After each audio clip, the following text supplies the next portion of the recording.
Welcome back to another episode of the Adventure Athletes podcast. Now, this episode I've been so excited to record.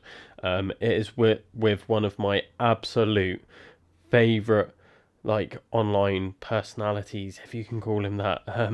I followed him for a while now. I was introduced to him from one of the previous podcast guests, Reese Fitzgerald. So if you haven't listened to Reese's episode, definitely go check that out because that's an incredible episode in itself. But this guy today, he's done the world's longest summit of Mount Everest and the world's longest triathlon, where he swam the channel. He then cycled to India, ran from India to Kathmandu, and then climbed Everest. His name's Mitch Hutchcraft. I've been wanting to get him on since he first said about the challenge, before he'd even left and gone out and done it. We'd been trying to make things work, but we couldn't. But now that he's done the challenge, he had a little bit of time to spare to come on the podcast. I've been super, super excited for this episode. Genuinely, it's been awesome. But we only had half hour, so this is a nice short episode for you guys.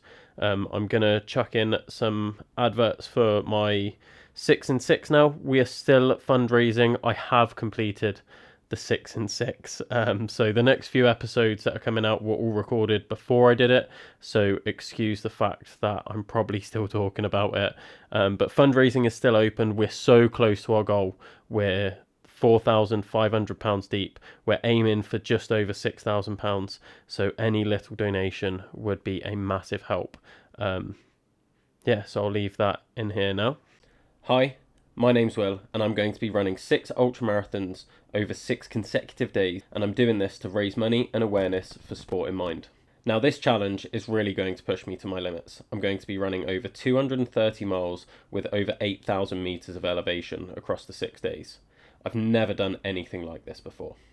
Something that's really helped me with my mental health, not only through physical activity, but it's been the community that it's brought with me. So at the start of 2020, I was made homeless. I slept on a mixture of the streets and my fire service sofas for a period of about 6 months. Now, when I did finally find somewhere to live, I broke my ankle and I spent the next 6 months not able to put my foot on the floor. And after that, I had to relearn to walk, run and complete any sort of physical activity again. This was a massive hit to my confidence and my mental health, and unfortunately it led me to suicidal tendencies and ideation. So I really do believe in what Sport in Mind are doing. The fact that they embody both the things that I believe in, which is sport to improve your mental health and building community and safe spaces for people to not just talk about their mental health but feel a part of something, know that they're not alone, and that honestly can be one of the biggest factors in improving someone's mental health. Now, what I'm trying to do is I'm trying to get more support and awareness around my challenge. If you'd be able to support in any way possible, please reach out to me. I'd really love to hear from you. Just before we start, here's a quick word from our friends over at Soulmate. We're Soulmate. Whether you're new to running or an experienced runner, we've got you covered for both road and trail, from shoes to nutrition to running poles and everything in between. Use code ADVENTURE10 both in-store or online for 10% off your order. And now, enjoy the podcast. What was your call to adventure? What was my call to adventure? I mean, it's kind of just like a natural calling, literally, probably same as you. Ever since I was, can remember, I was just out making dens, hiking. Nothing could keep me out, keep me indoors. I was, mum would call you in and you'd be out from until sunset and then you'd be in trouble. That was just, it was always a call. And the bigger things came later on in life. But yeah, it was just a natural calling ever since I can remember, mate. Awesome. And then where did this whole Everest trip expedition come from? Because that's quite a big one. Again, so I was 6 years old. My nan gave me a book called The Turquoise Mountain by Brian Blessed. Legend, he tried to climb Mount Everest a couple of times. I was 6 and it took me 6 months to read, as you can imagine, but I remember it and it just set the goal, set the dream. And I told my nan there and then when I was 6, I'm going to climb Everest, and my dad, and they both laughed. And that was it. So that's literally been 26 years in the making. 26 years? Yeah. And then you didn't just climb Everest though, you swam to, was it France? Yeah, Channel. so I swam that. So day one was 240 days, 13,157 kilometers. Day one was September the 15th. I swam the channel, and then after recovering from that, I then cycled 11,921 k across 18 countries from France to India, but to sea level, because the whole dream was to go from the ocean, from zero to the top of the world on foot. So after the cycle, a couple of days later, I then ran and hiked 1,200 kilometers to Everest and to summit in the longest climb of Everest in history.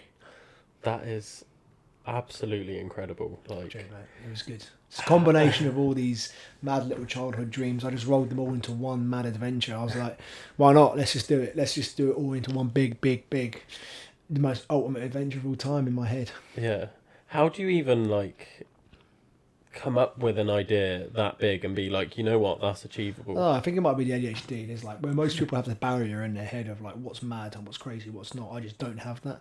Never have. And ever since Everest was set in my head, it's just I've never really had these limitations, these crappy artificial limitations that anyone watching this, not saying they have it, but most of society has this thing where someone says something and you think it's crazy. It's like, well, no, it's not. The only person that knows the definition of possible is looking in the mirror. Yeah. Every person has their own. It's completely different. You know what I mean? And it's just trying to get the message out there that everything is possible. So how did I get it though? How did I get the idea? It was actually whilst doing my first big expedition. So after leaving the Marines in 2021, I then instantly got asked if I want to row across the Atlantic, Ocean. So next thing you know, within 3 months of leaving the Marines in 2021, I'm rowing for 7 weeks across an open ocean with 3 blokes I've just met, which was amazing. And it was during that time, as you know, most of crazy adventures and crazy ideas you get happens during doing something like that. You know what I mean? When you do your run around the UK, you'll have lots of time to think, and you'll be thinking, what's next? So that's what popped into my head. I always wanted to swim the channel. That was always like a loose dream of mine as well, because I always love the ocean and love swimming. Everest was always the protagonist. Everest was the pinnacle. Everest was the dream. So I thought Everest from sea level channel. I just remember having a light bulb moment in my head whilst rowing like 1,000 miles from shore, and I just turned around to my mate and I went, oh, what if I cycle in between? So it just literally kind of, I don't know where it came from, just clicked to my head. Okay, so we'll swim the channel, I link the middle bit together, we'll swim the channel, then we'll cycle across the world, then we'll run and kite to Everest, and then we'll climb it. And the more I thought about it, the more the kind of logistics, like the timings of the seasons and getting to Everest with enough time to climb it, but not so fast that it's impossible. The more I thought about it, the more it just became a reality. How I can't get my head around like the logistics of it. Like, I'm running 6 ultras in 6 days in a couple of weeks, and I thought the logistics for that was hard. Probably easier for me, to be honest. No, it's just like I said, that's another thing as well. A lot of people are scared about it, but organised chaos. Just I wing it pretty much, but obviously not just winging it. I had great help. I had Stan, my cameraman, amazing producer Molly, who helped me, but a lot of it was done for myself beforehand. The whole kind of route planning, but again, you never know completely. You have to just put yourself out there. You have to just take the plunge. Every single night for 240 days for 8 months, didn't know where we were sleeping. Every night, no idea. Like, it would literally just be wake up in the morning, set a loose target of how many Ks I'm going to be doing today. When we get there, halfway through the day, maybe look ahead and see where you're camping or see where you might be sleeping, and just going with the flow. And that was pretty much it. Sleeping where we could, eating as much as possible whenever possible. Because that was a hard thing, trying to eat that many calories. But it's just, you just find a way around it, mate. Improvise, adapt, and overcome. Yeah. How do you plan? Like, did you have a nutrition plan that, like, something that you're following? Nothing specific, because you couldn't. Like, you're literally, I'm going across 19 countries and like over 13,000 K in all these different environments. You can't. No way you could logistically plan, like, because injury, route changes, so much could go wrong. You have to just be able to go and just adjust on the ground. All I knew is I'm going to have to eat as much as I can, as often as I can. So basically, whenever the opportunity came, and every time I had a meal, I just overload and eat as much as possible. And that was it. It's things like this that like really baffle me when it comes to what you're doing, because you look at like any event, any challenge, you talk to them and it's like, I've had this training plan, I've had like this plan in place for logistics, I've had this diet in place. Like, you look at elite performers and it's like the amount of things that have to go right for their challenge to go right.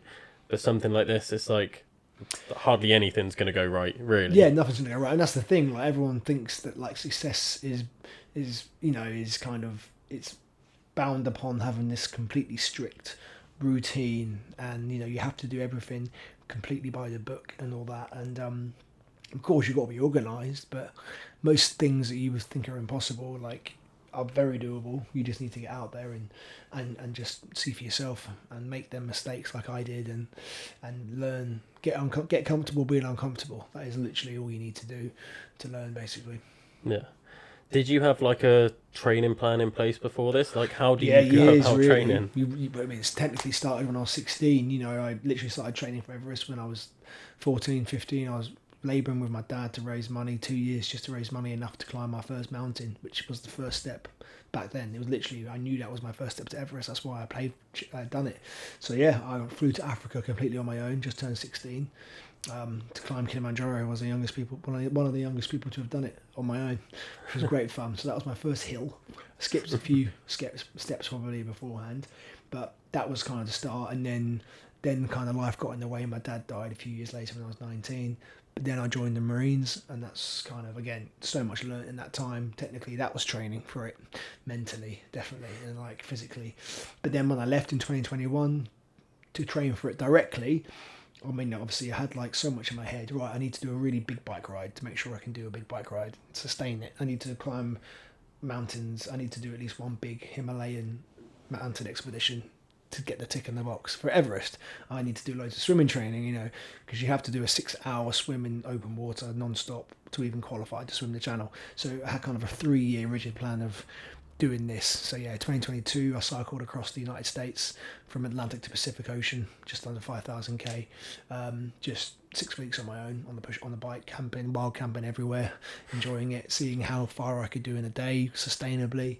And then the year after, Amadablam, beautiful mountain right next to Everest, more technical even than Everest, harder than Everest. Got that done. It was intimidating at first, but amazing, but beautiful mountain. So that was ticking the box in my head, ticking the box of the bike ride, ticking the box for Everest.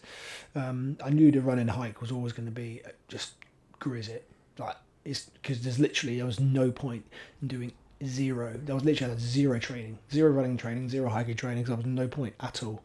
Because I have to swim in a channel. It's then 4 months of cycling, 140, 150k a day. So no matter what training I did, it would have been completely cancelled out by the cycling. My body was 100% conditioned to cycling only.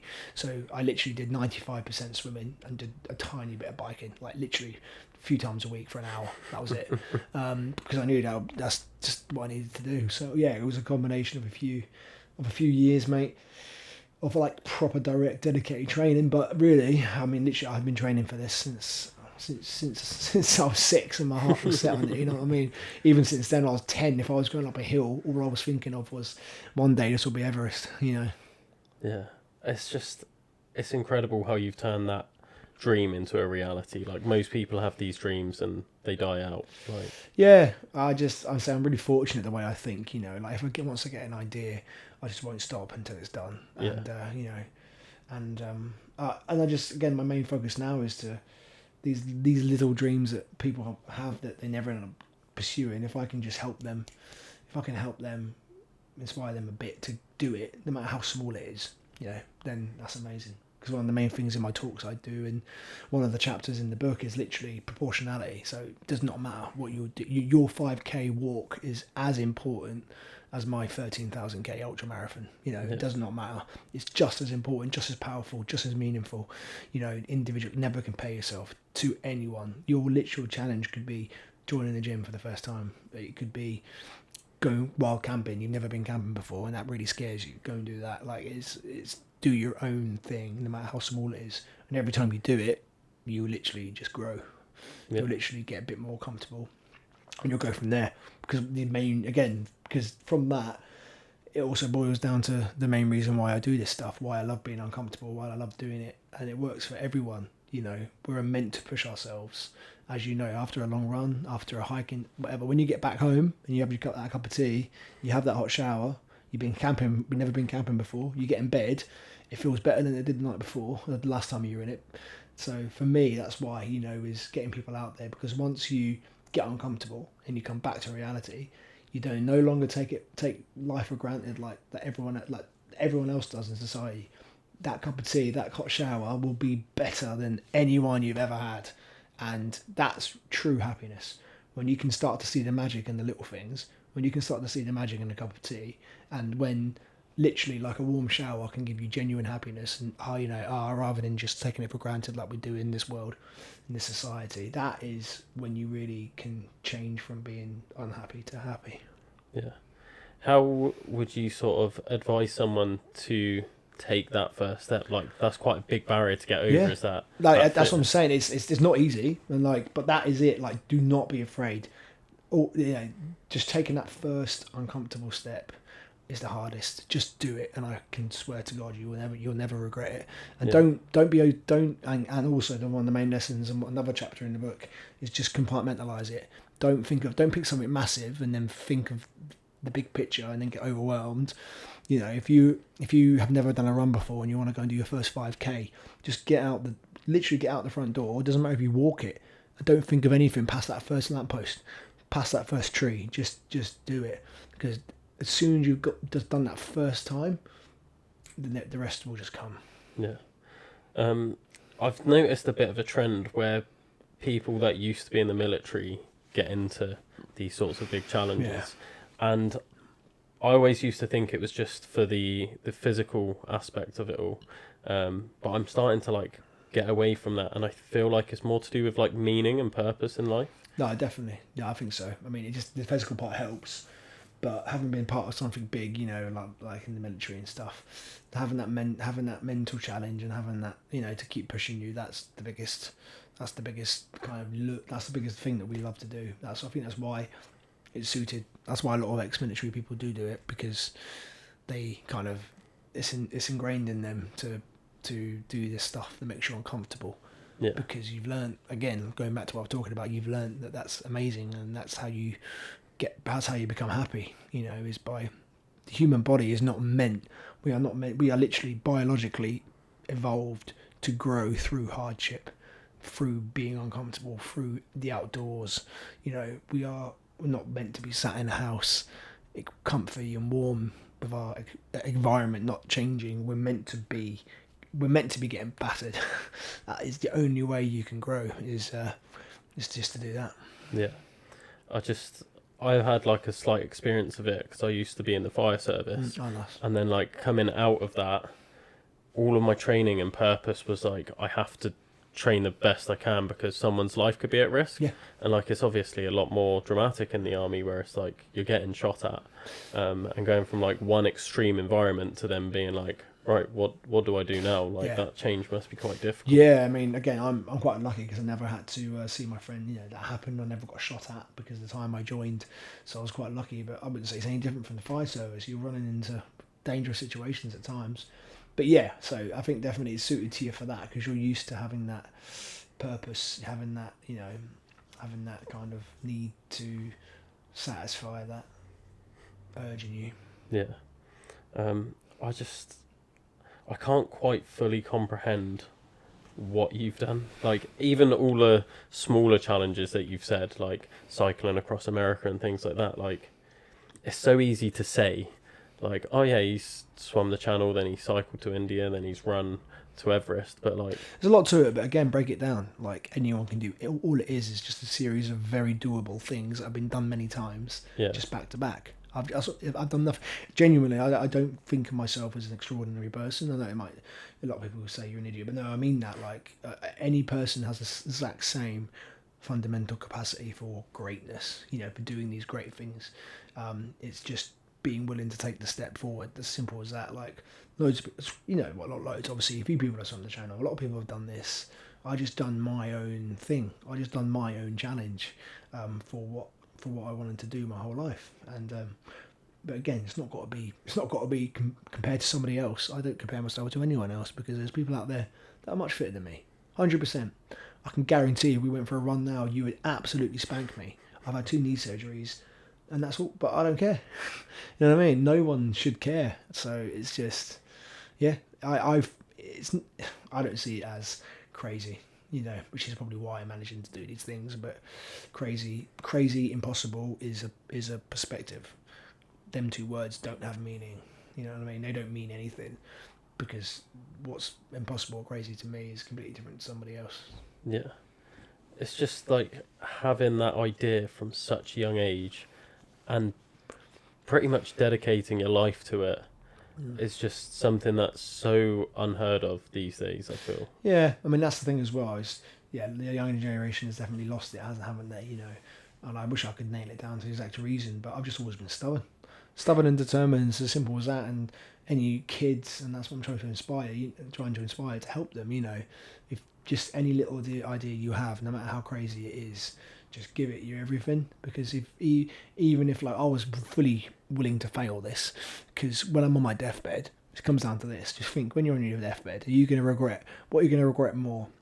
Trying that dream you always had, giving it your all, not working out, or never even attempting it?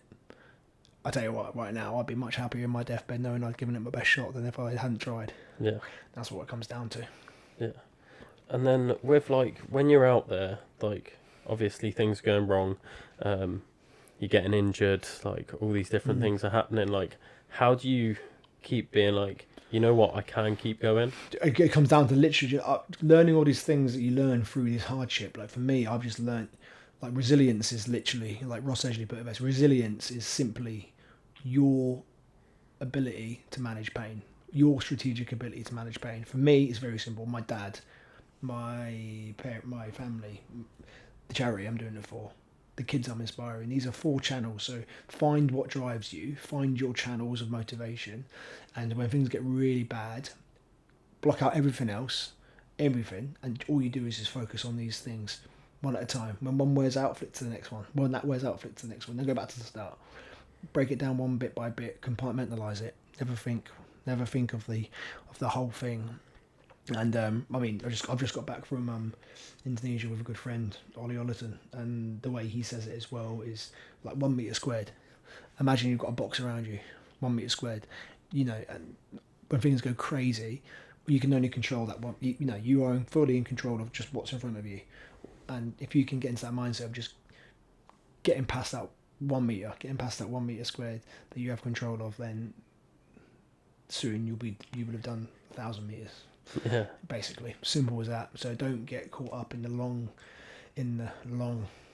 goal all the time, because it just becomes overwhelming.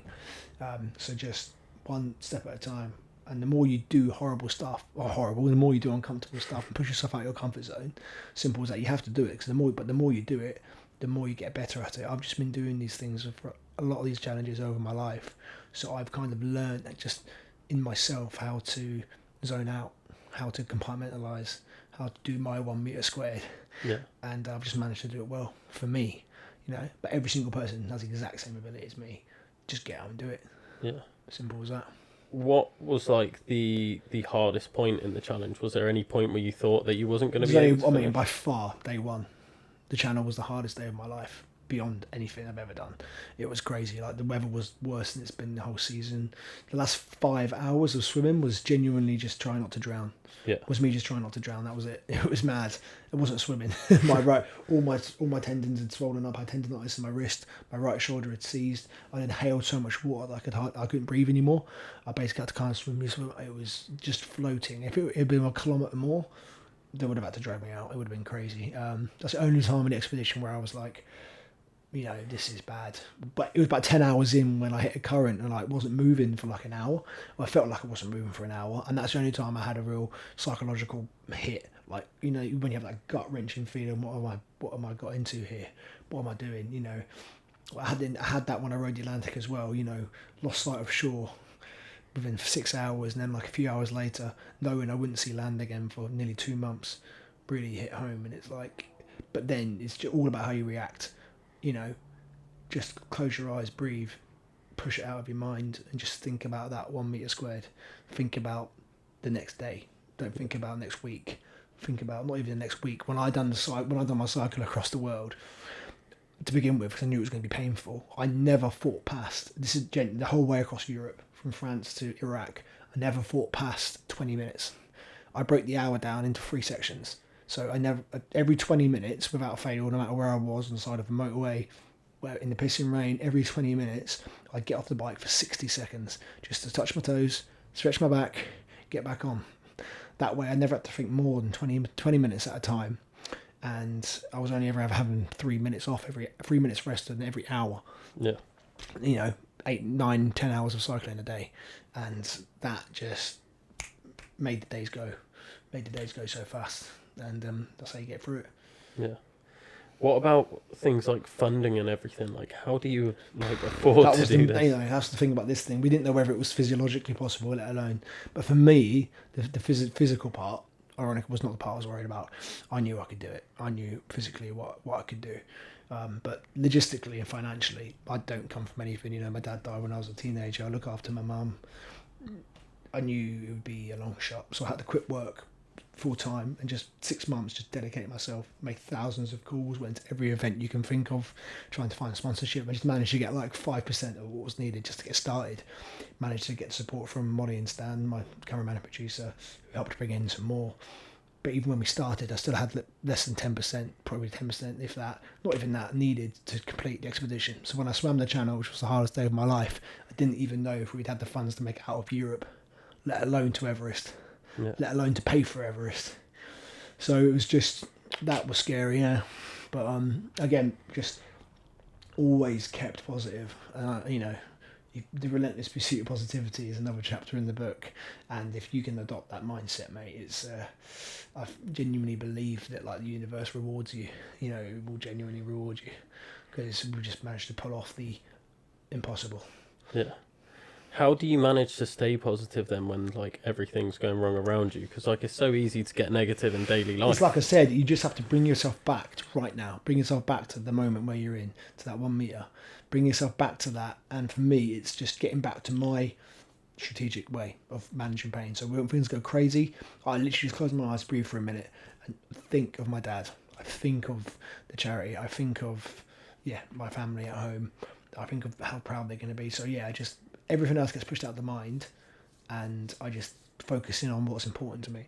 Yeah. For someone else, it could be the kids, making them proud. It could be for any number of reasons, But the simple answer is just stop, get back to what you can control, what you can manage, which is right in front of you. One step forward, and just do and just control the controllable. Control the controllable, because you can't control the uncontrollable. Yeah. What's your recovery been like since being back? It's been alright. Stupidly agreed to cycle around Ireland within a week of getting back. But it's okay. Yeah. I'm just eating loads. I put a few kilos back on. I lost 17 kilos, 3.5 stone, which was not that bad actually. I expected to lose more, considering it was so long. But it's been good. Just eating hard. Not doing too much crazy exercise. And just other than cycling around Ireland. But that was the exception. And just trying to ease back into it slowly. It's easier said than done for me, but it's getting there. Yeah. And what have you done since being back? I know you've said briefly about school talks. And so it's just I've just been trying to organise my life. Basically, I've come back to a world I don't know, and my entire life has been put on hold for 18 months now, and my last paycheck was literally in February 2024. So it's just trying to get everything in one place. I've been, lucky enough to, I'm lucky enough now, just signed a book deal, so book's coming out, hopefully documentary will be soon as well. But just trying to navigate this new world I don't know, doing the motivational speaking, so finding people. So right now I'm trying to focus on making a team of people around me that can help, but who can help me just do this new thing, and to try and spread as much positivity as we can, But I've got through worse than this, so we'll be fine. It's exciting, you know what I mean? I'm not right now. I haven't come down yet. I'm not scared about not doing any more crazy expeditions, because the next 6 months is going to be challenging enough. Yeah. Just getting used to this new life. Yeah. So you don't have any challenges or anything like that? Oh yeah, of course I have. Okay. Still got stuff I was thinking about. Yeah. Now, hopefully starting next year, I'm going to be doing like the Explorers Grand Slam, which is the highest mountain on every continent, plus the North and South Pole, but sea to summit. So hopefully the world's first Explorers Grand Slam, sea to summit. I've already done Everest, so it's the other 6 summits, highest mountain on each continent, but from the beach. Yeah. So literally from the beach to the top of every continent on foot, and then the North and South Pole but that's like over a year, over 18 months. So trip here, trip there. So try and get it all completed within a certain time frame. But I'm looking forward to not being away for 8 months at a time. Yeah. And I'm equally excited. Next year I'm starting my own charity, essentially my own. I'm starting my own foundation, the Limitless Foundation. So I'm creating a mental health and adventure retreat for people that really need it. Simple as that, as well as for kids as well. Yeah. So I'm more excited about that than I am an expedition. But the expeditions will be great because it'll all be for an amazing cause, and each time with special guests and stuff. So it's going to be just exciting to see what happens now. Yeah, no, that sounds amazing. I think you sort of found the loophole because like they do an event, they get like the post race blues, and like that's for small events. So I can only imagine what it's like after you've done like this big thing and you've come back and it's like you're saying like reorganizing my whole life. The fact that you're finding things outside of the physical challenge that you can put your energy into seems to be like the bit of the loophole. Yeah, you're right, mate. Everyone's kind of talking to me as if they're really worried about me, and maybe I haven't processed it yet. Don't get me wrong, I haven't. Like it's been not even 8 weeks yet, 2 months since I've been back. It took me. I remember I think I was in Iraq on the bike, but it took me until being that far into the bike ride before I started to process the Channel swim. What I've been through actually, and so I reckon it won't be until Christmas until I really and truly process this. Yeah. But I'm actually right now I'm really happy because the thought of all these school talks, these people writing a book, the thought of all this is giving me comfort because I am excited about that as much as I am excited about doing mad expeditions. So I'm feeling very satisfied. So, yeah. No, it honestly sounds amazing. I'm very conscious that I've got to get you back to the train train station. If anyone, we had to. Luckily, I had a meeting, so we got to get in and get this done. Yeah, it's good. I think we've covered everything. Yeah, it's really great, mate. I could honestly sit here and listen and like pick your brain all day, but yeah, we'll get you back. We will, mate. Thank you so much. Cheers for having us. That's awesome. Yeah, amazing. Cheers, mate. Thanks again for listening to another episode of the Adventure Athletes podcast. We really do appreciate you coming along and listening. If you've enjoyed the episode, if you could like, share, subscribe, all the usual stuff, it helps the podcast grow and become bigger and better, and hopefully shares a really positive message with all of you guys out there. I really do this because I love sharing the information and the inspiration that I get from these people. I just hope that you guys get the same from it as well. And yeah, like, what an episode to have. Mitch is absolutely phenomenal. I know we didn't have long, but I hope he got the essence of his story out there. I could have spent all day listening to his stories. He's got so many fascinating little nuggets that happened across the journey, as you can imagine. And he's done so many other things as well. But yeah, this is what we've got to share with you, and hopefully we can get him on again in the future. But now, thanks again for listening.